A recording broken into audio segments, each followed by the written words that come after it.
to the second episode of how to produce for dash blank. Okay, we've got the wheel, let's see who it lands on. Oh, I'm excited. Who's it gonna be? It's gonna be... oh, Red Haze inches it, fucking steals it from Jay. Oh goodness, I'm sorry Jay. I'm trying out a new recording setup using screen recording, so you know, my computer's doing things that I'm not in control of. I'm still trying to work all this shit out, you know, work out all the kinks. Working on it, just now, I don't know too much about Red Haze. I've only met him once, but as you know, he does the hippity hop. And he's only got a few tracks out on Soundcloud at the moment. I think he has the least amount of tracks out of the Oxymorons. But he generally likes to do sort of old school Wu-Tang Clan, Method Man type stuff. So we'll have a listen to Blink of an Eye for a bit, and we'll see what we can gather from it.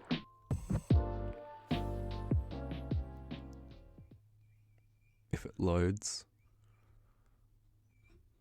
Cause I like to smoke the loudest spot all damn day. Let me go right to the Bay Area. I'm gonna go sinner, so sinister. Send me in the distance. My existence lives me in fear. Shook like a deer, but I have my face filled with blood smears. After I'm done, I'm thinking my next victim is me. Okay, so as you heard, pretty old school stuff, 90s boom bap style. Also, Prod by Vampire, one of the fellow members of Oxymorons. Very nice production. So I think with that we can get started on making a Red Haze type beat. Let's go. So generally for old school boom bap, you want to get some punchy old digital analog style drums like these. Can be also realistic sounding, just as long as it's at a slower tempo. Okay, I've made a pretty boom bap style drum pattern here. Generally I don't start off with making the drums for beats, but you know, I don't know. I've got a big microphone in front of my face, so cut me some slack. But I've layered 2 snares and I've layered 2 kicks. One kick's more of a higher frequency sort of thing, one's a bit lower. I'll give you a listen.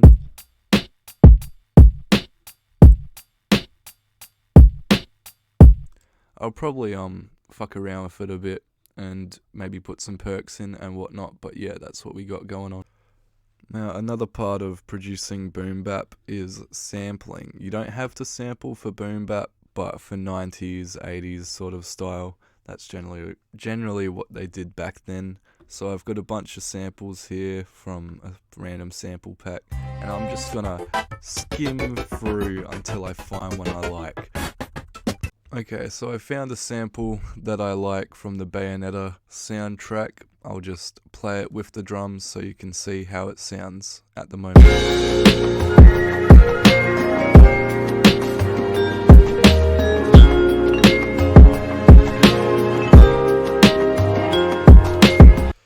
Now, so that we don't get copyrighted like fuck, I'm gonna change the pitch, do some chopping, do normal boom bap. Okay, I've pitched down and chopped up the sample a bit. I've added some vinyl noise and a random weird effect. Changed up the drums a little bit, and let's see how it's going.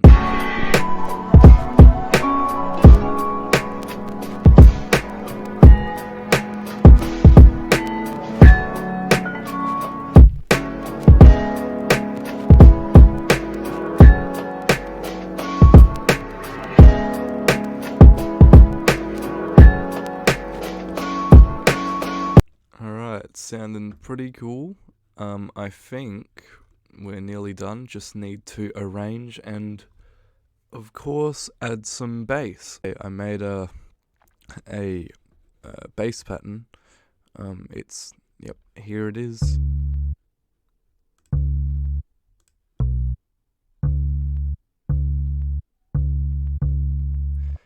Yeah, they're not really that interesting to listen to without the beat.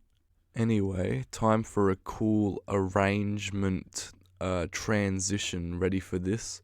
Whoa. Yeah, I'm pretty much done, I think. I just did very basic arranging. You don't really have to get too serious or too in-depth about boom bap because it's inherently a lo-fi sort of genre. But without further ado, here is your Red Haze type beat.